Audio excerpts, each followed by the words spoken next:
Gospodine Holzapple, dobrodošli u BUKA Podcast. Hvala.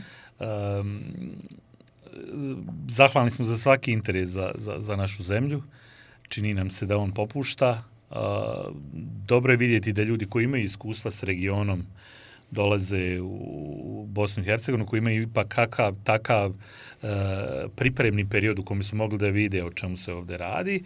I možda bi, pošto je podcast neformalna neka forma, da tako kažem, novinarskog razgovora, gdje možemo se priuštiti opušteniju vrstu razgovora, bilo bi dobro da u stvari ukratko našim slušalcima i gledaocima kažete ko je u stvari Rik Holcapl i kako je to tekao vaš put od Kalifornije do Bosne, odnosno do Banja Luke. Mm-hmm. Well, thank you for having me. It's a real honor to be here. And that's a great question because, in fact, growing up in California, we considered California the center of the universe, and why would anybody ever need to leave paradise on Earth?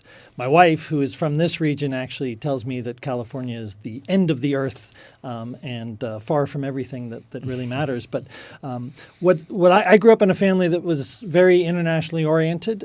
We had exchange students from all around the world staying with us at different times, from Ethiopia, from Argentina, from Italy, Finland, and so I developed an interest in the broader world outside of California and outside of the United States, and studied international relations as a university student, and that then sort of naturally led into a diplomatic career, where I then spent, or have spent now, well over 3 decades in the U.S. diplomatic service.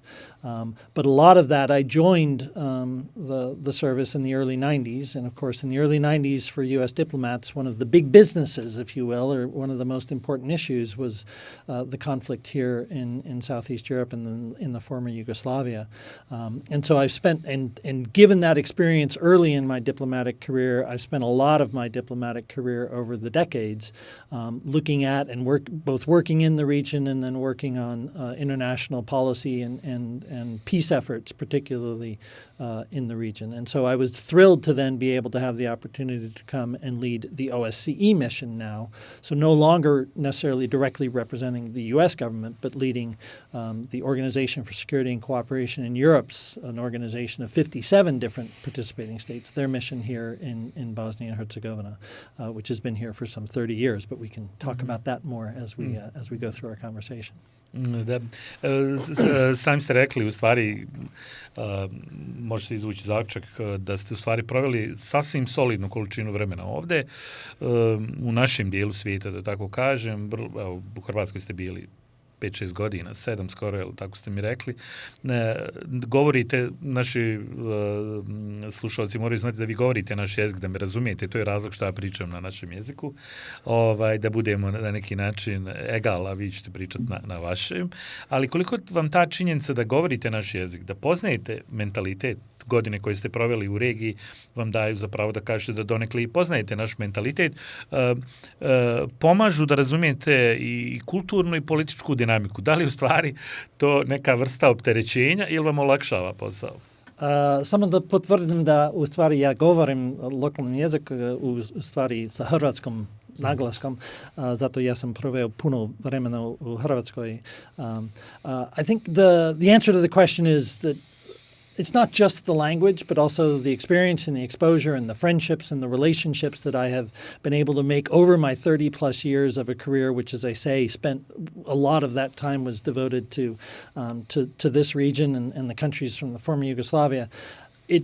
Having the language helps me in those relationships and in those friendships, I think, get a lot deeper and a more tactile understanding of the emotions and the mentality, and as well as, of course, not just because of the language, but again, because I've been doing this for 30 years, really understanding the history, at least the recent history of the region, including the recent history of Bosnia, which I think is really important to being able to think about what are the best ways that we can help now, and what can be some of the priorities for our work on behalf of the OSCE mission here in Bosnia and Herzegovina.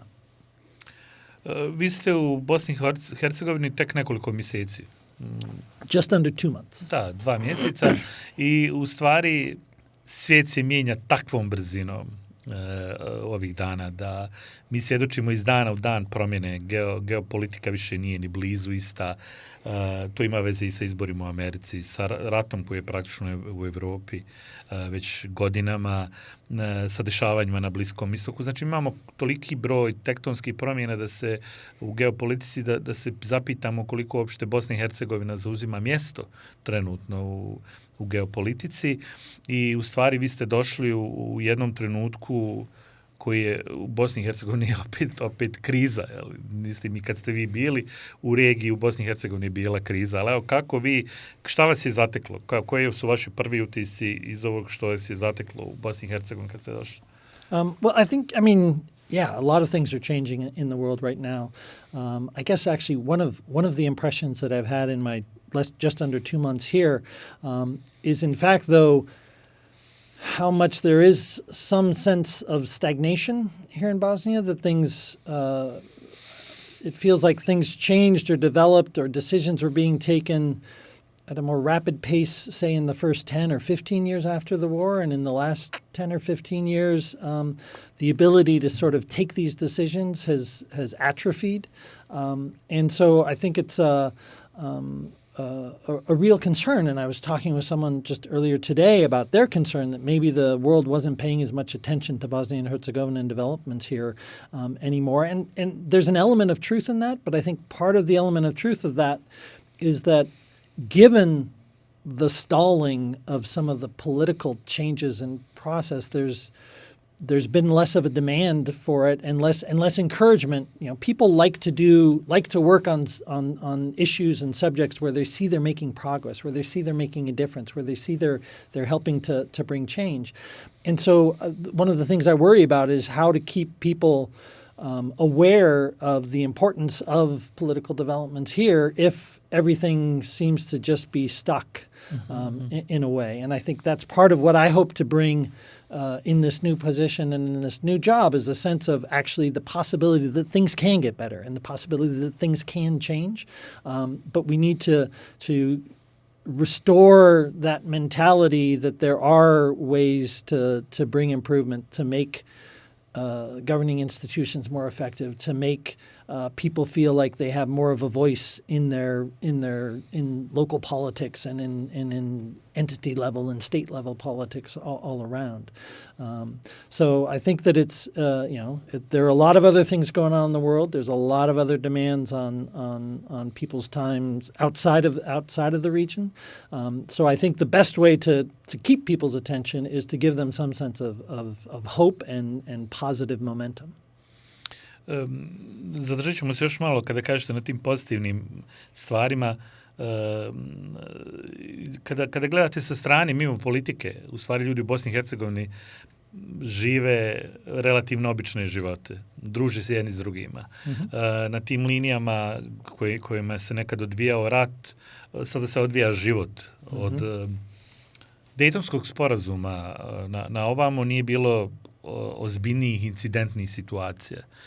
To dokazuje da je na neki način ovaj prostor sposoban da živi normalno, da su ljudi ovdje solidan ljudski materijal, da tako kažemo. Kako se onda desilo nam da smo, evo kada gledate sa strane, da smo mi u onoj permanentnoj, sami ste to rekli u prethodnom odgovoru, da se stiče taj utisak o trajnoj političkoj krizi. Ja lično kao urednik BUKE smatram da je ta kriza dirigovana, da političari u stvari svjesno kreiraju krizne trenutke da bi sakrili svoj nerad. To ja se mogu dozvoliti da kažem, vi kao diplomata to niste... We'll just register that was your opinion, I'm not necessarily saying that. Ali evo, kako vi vidite, da li je ovaj politički zastoj zaista postoji li način iz vašeg višegodišnjeg iskustva u diplomatiji da se ovakve situacije u jednom momentu zaista riješe i da situacija krene na bolje, o tome što ste i govorili? Well, it's a difficult question. I mean, if it were easy to create that sort of positive momentum and dynamic here, other people would have figured it out long ago, I think. And but I think we all respond to incentives in our lives. You know, even as you were describing. And normal life goes on here, and just as in our regular lives, we respond to incentives about where we get rewards, where we get enjoyment, and these types of things. We seek out those opportunities. We try to avoid the things that are uncomfortable or less pleasant for us. The same sort of dynamic applies in politics as well, and it's about creating an incentive structure, if you will, where politicians and government officials and leaders and thought leaders, and not just people who are directly involved in electoral politics, but thought leaders and the media and journalists, influencers like yourself, are actually have a clear idea of what they want for the future and are demanding that of their political leaders. Because I think there is an element of one of the things contributing to this sense of stagnation, which I'm not sure I would describe as permanent crisis, but more just a sense of being stalled. That one of the things that leads to that is that there are some people who have gotten quite comfortable with the way things are, and they don't necessarily see a lot of personal benefit if there are the kinds of changes that maybe I or maybe you and I would see as positive for the country as a whole. And so it's about creating that incentive to say, no, here's the kind of future that we want, and here's the kinds of decisions that need to be taken, and you will be given the opportunity to do that to the degree that you can reflect that that you can support and be constructive and work on compromise rather than just engaging in the habits of obstructionism or blocking. Da, kompromis je najskuplja riječ u bosansko-hercegovačkoj politici. Svaka vrsta kompromisa za politike koje su uslovljene na krizi, kao što je ova, znači gubitak tog kredibiliteta nekoga ko kontroliše krizu. Ako bi kriza ovde bila manja, bilo bi manje posla za političare koji znaju samo da rade u takvim političkim krizama u stvari. I vi ste došli u sred jedne političke krize. Mnogo ranije nego što ste mislili u stvari, čeka vas posao, uskoro su vanredni izbori za predsjednika Republike Srpske, to je za jedan vrlo kratak period, praktično tek ste došli u Bosnu, čekaju već izbori. Pa možda će biti zanimljivo da čujem u stvari da li će i kakva uopšte uloga OSCE-a biti u izborima koji su pred nama za 2 mjeseca. So, as you may know, the OSCE traditionally, since its very beginning, has played an important role in elections here. Certainly, a much more central role in the early years of the mission in the late '90s through the early 2000s, in terms of actually serving as the electoral administration and administering some of the elections. I think actually one of the things we shouldn't lose sight of in terms of the progress, as I was saying, in the first 10 or 15 years, there was this greater sense of progress. Part of that, for example, was the development of electoral authorities for Bosnia and Herzegovina that are actually very, very effective and I think very courageous in the way they do their jobs. And so we will continue to be, and we continue to work quite closely with the Central Election Commission and other elements of the election administration, supporting them in their work and giving them both technical advice and some technical assistance. Less so, frankly, for the upcoming early elections for the RS presidency, because that is honestly a fairly simple election. There's only one item on the ballot. There's a certain number of polling stations, not as many as there would be for or will be, say, next October for a countrywide election. And in the countrywide election next October, there will, of course, be much more complicated ballots, voting procedures, counting procedures, all of that. And so from our mission, while we continue to provide some support and encouragement to the Central Election Commission for these upcoming elections, a considerable amount of our attention is actually directed at the preparations for the general elections next fall, particularly some of the projects that we have. We did a pilot project for the local elections in Brčko last year involving some electoral technology to help reduce the possibilities of electoral fraud and also to give voters greater reassurance that when they vote, their vote is being counted and only legitimate votes are being counted. So we're going to continue to push forward with the Central Election Commission, helping them with some of the procurements that are involved in terms of acquiring this technology, training the staff on how to use this technology, educating the voters on what their experience will be like at the polling place and how it might differ from what they've been used to in previous elections, and also helping them understand why this change in procedures actually represents a significant improvement in the electoral process. So we're very engaged in that process, but as I say, with a focus, frankly, more on what's coming next year as opposed to the elections that are being held in just a few weeks now. Biću potpuno iskren, vjerojatno ste upoznati s tim podatkom. Ako ste i pratili prethodne emisije, podaci koji se tiču izbora su da oko 50% ljudi u Bosni i Hercegovini uopšte ne izlazi na izbore, abstiniraju. Nepovjerenje građana u izborni proces i da on može išta da promijeni je veliko. Nepovjerenje u poštenje izbornog procesa i da se glasovi ne kradu je ogromno. Ljudi misle da je moguće vrlo lako prevariti na izbore, a u stvari to vrlo teško dokazati.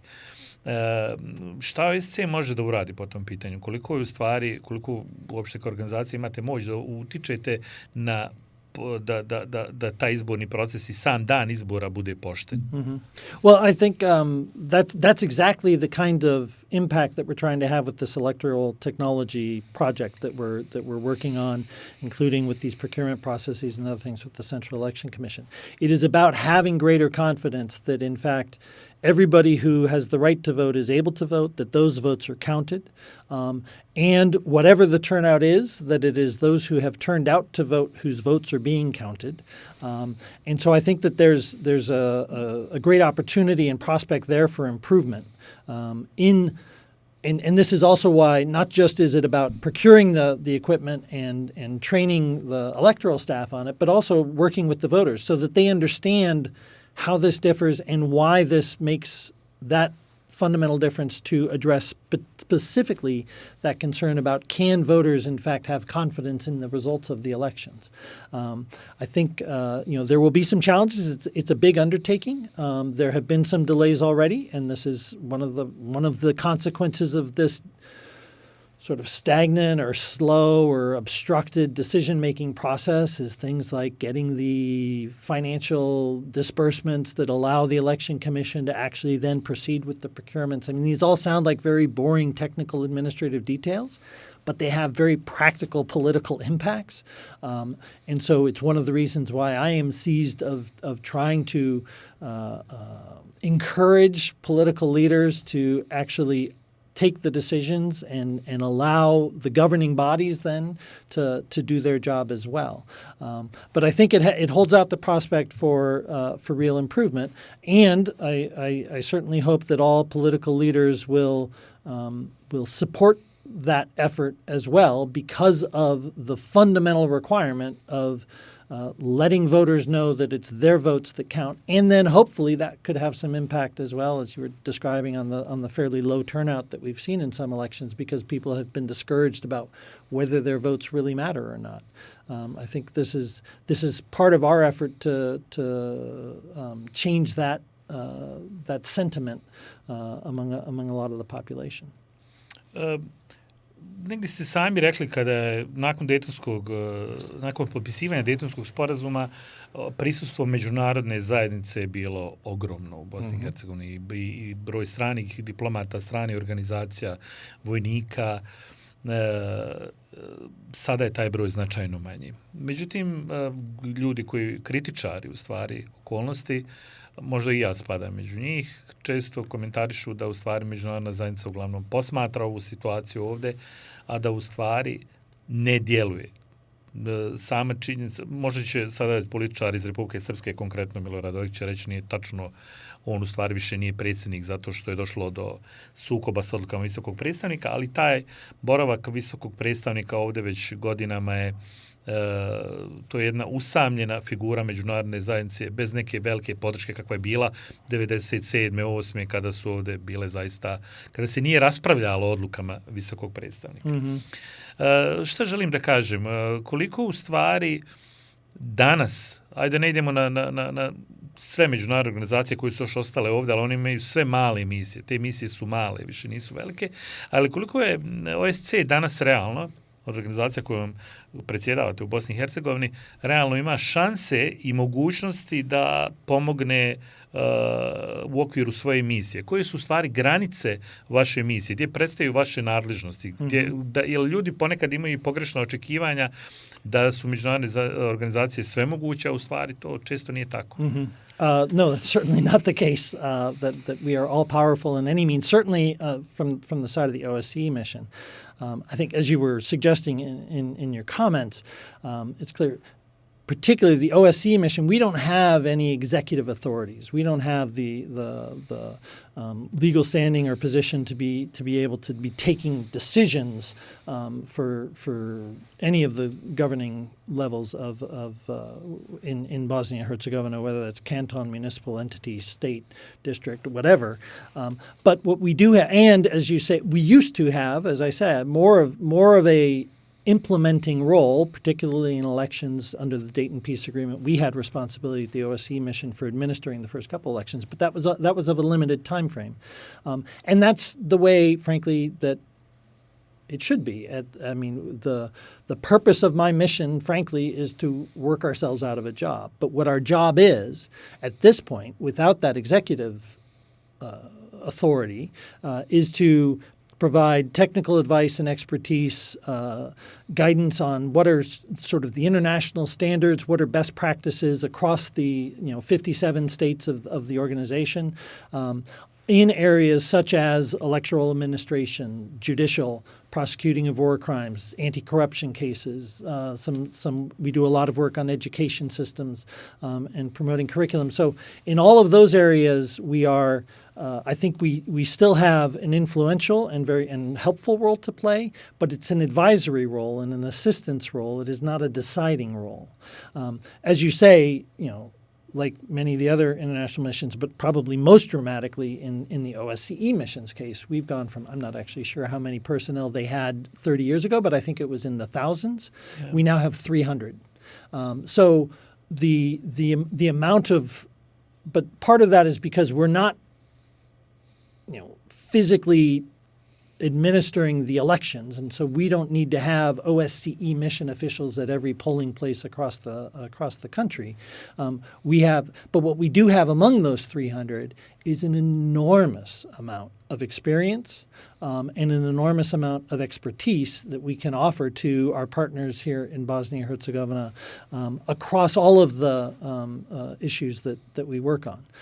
And so I think that's the appropriate balance, and my hope is that in fact we have sort of a clear path to how in the years to come that the education, the Central Election Commission or the High Judicial Prosecutorial Council or the Court of Bosnia and Herzegovina has basically learned all that we have to offer, and then our job here is done, and we move on.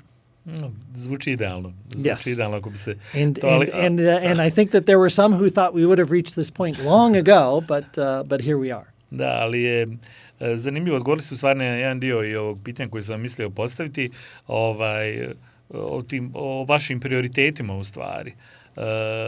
Kako vi vidite prioritete u okviru misije? Sami ste rekli, ovo je već ranija priprema za opšte izbore koji dolaze, koji će biti također vrlo važni.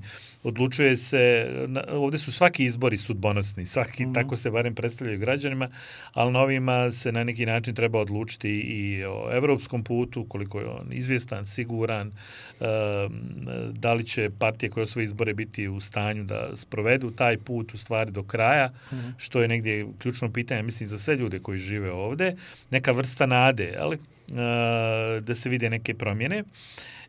I kada pričamo o tome, koji su vaši konkretni zadaci, znači u okviru ove misije za koju ste rekli da ima 300 trenutno ljudi, nekad su to bile 1000, koje vi realno možete doprinijeti i na političkom i na društvenom nivou. So in terms of priorities, I think there's one overarching piece of our mandate that is central to what we're doing, and it relates to our earlier discussion about sort of the mood in the country and the sense of stagnation in governing institutions and decision making.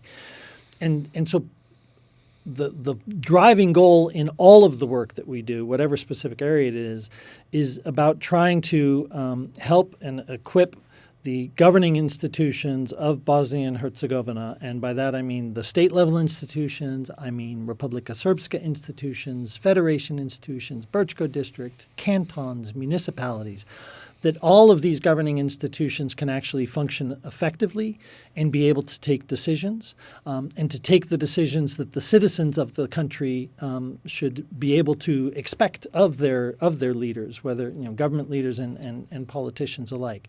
And I think that's at the fundament, and to give those citizens confidence that the decisions being taken by their political leadership are actually in the interests of the country and not just in the interests of the politicians or the decision makers themselves. And so that's sort of the fundamental guiding thread of all the activity that we do. So within that mandate, obviously, we, as we've discussed, spending a lot of time and energy on the electoral process and supporting electoral improvements in this election technology program. We continue to do a lot of work with the judiciary, both in terms of prosecutions and impartiality and reporting and in transparency, and again with the judiciary at all levels of government within the country. We are doing a lot of work on educational reforms, particularly curriculum reforms, to try and inject a more of an approach within educational curriculums across the country, to build more critical thinking skills and have a more student outcome oriented rather than input oriented curriculum. It's not just about sort of here are all the dates that the students need to memorize. It is here's how students need to be able to think and apply the lessons of history to the present or to the future. Those are a lot of it. We work a lot we'll continue to work a lot on media freedom, and on parliamentary strengthening in terms of some of the legal efforts. I think we've been and in promoting fundamental human rights with a lot of our legislative partners in terms of some of the laws that can be passed and frankly some of the laws that maybe represent some more risks and dangers and maybe shouldn't be passed. And then, of course, we also have done a lot of work and actually had a fair amount of success in assisting the establishment of various anti-corruption programs, both preventative and, if you will, I guess, punitive is the other side. I mean, both trying to prevent corruption by having greater transparency and citizen engagement and declarations of assets and these types of things, but also on the punitive side, making sure that cases of corruption that are discovered are investigated properly and that there is accountability and that that the courts can handle those kinds of processes effectively. So we're still involved in, 300 people is not nothing. And so we still have a lot of human capital and human resources to apply to projects. And so I hope that your listeners feel that we remain very active and that in fact that the issues that we are working on are at least that all of the issues we're working on matter to them and that we're working on many of the issues that matter to them, even if maybe we don't cover it all.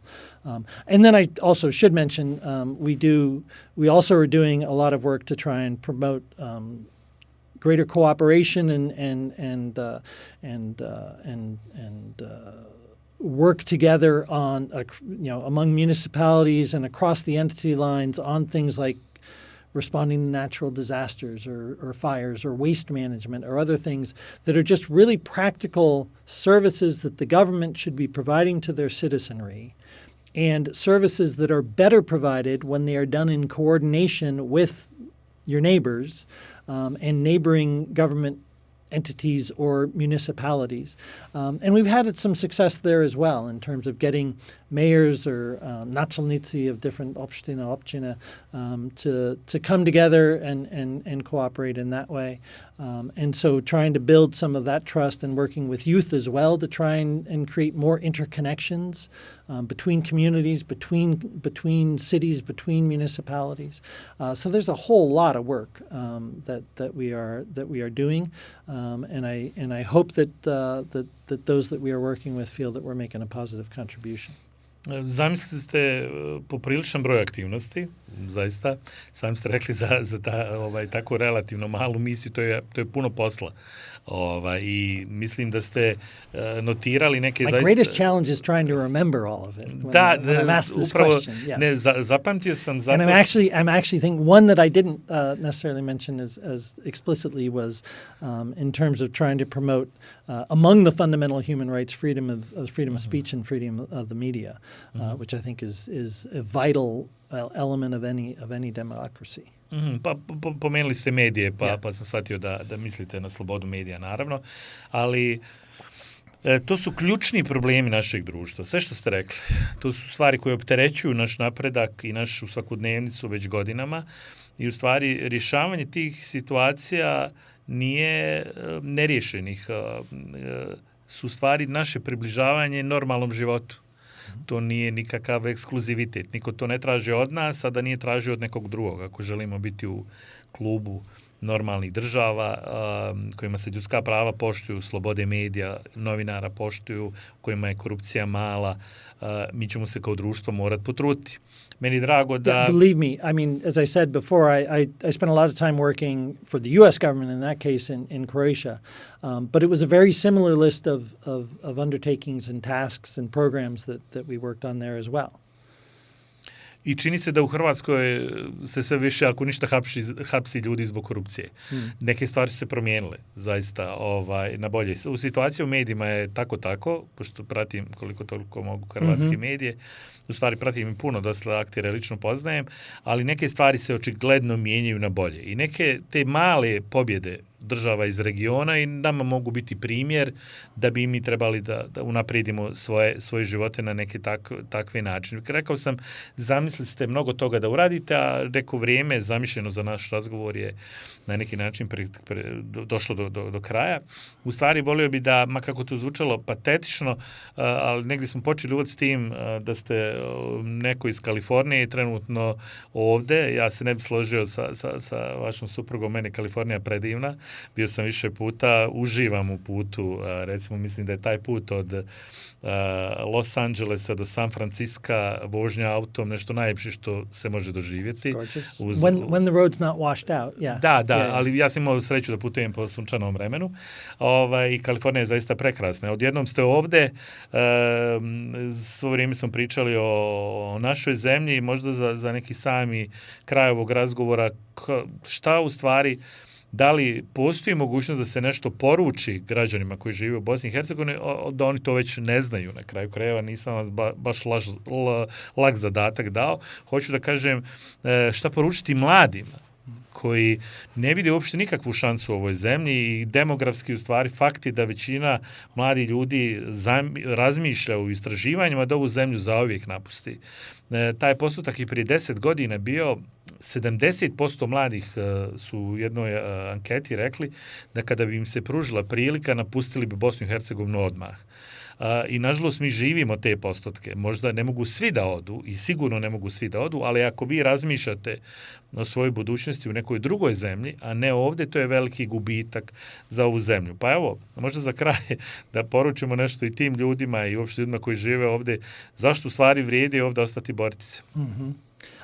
Well, first let me say, my wife thinks California is beautiful as well, but I would also say in the 7 weeks that I've been here, I've spent a lot of time driving around Bosnia and Herzegovina already. I think I've done a couple thousand kilometers.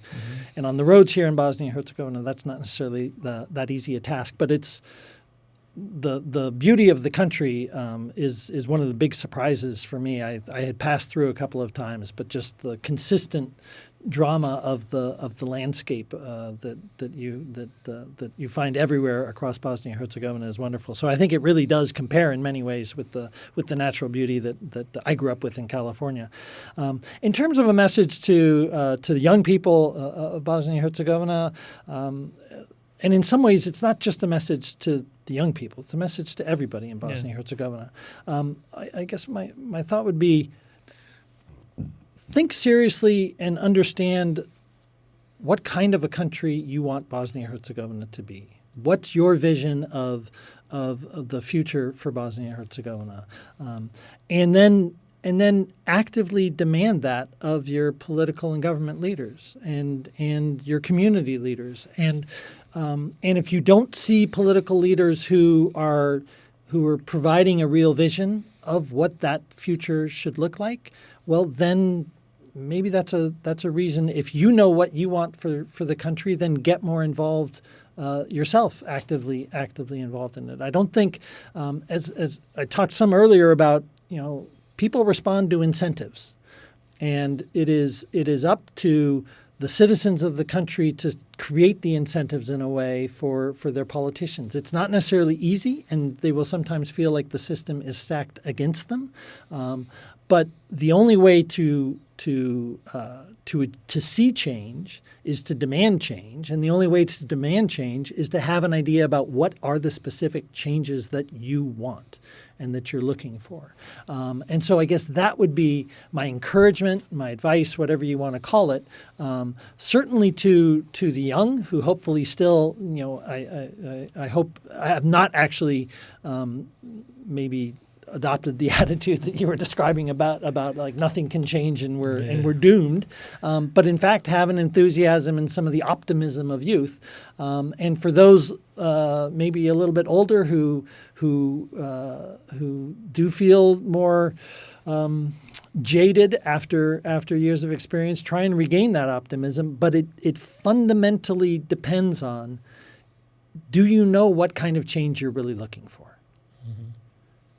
You have to have some idea about what you want your country to be, and therefore what kind of government will deliver that, and what kind of politicians can make that government become a reality.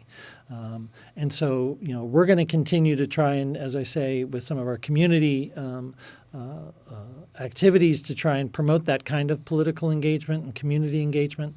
And I hope that we find a receptive audience. I would say, we have had a lot of great programs with a lot of great people, particularly among the young, and that's part of what gives us all hope. Poprilično solidan odgovor. Mislim. Is it persuasive? Do you believe it can happen? Da, now it's my turn to ask a question. To je ta logika u stvari koju i zagovaram lično. Vizija, šta želimo i participacija. Ključno je učestvovanje. Promjene neće doći ako ne budemo učestvovali. Izbori su samo jedan način, ali postoji mnogo drugih načina nakon izbora da utičemo na naše politike, da zainteresujemo i druge za našu zemlju i sami sebe prije svega. Ako mi nismo zainteresovani za našu zemlju, zašto bi vi konkretno bili zainteresovani više od mene na kraju krajeva? A tako se u stvari postavljaju da bi međunarodna zajednica trebala biti više zainteresovana. To je dobro je da ima interes, dobro je da želite da pomognete, ali na kraju mi ćemo morati riješiti sva svoja otvorena pitanja i hvala vam što želite da nam pomognete u tome. Hvala vam na ovom razgovoru, gospodine Holzapple. Bilo je zadovoljstvo. Hvala. I very much enjoyed it. Hvala vama.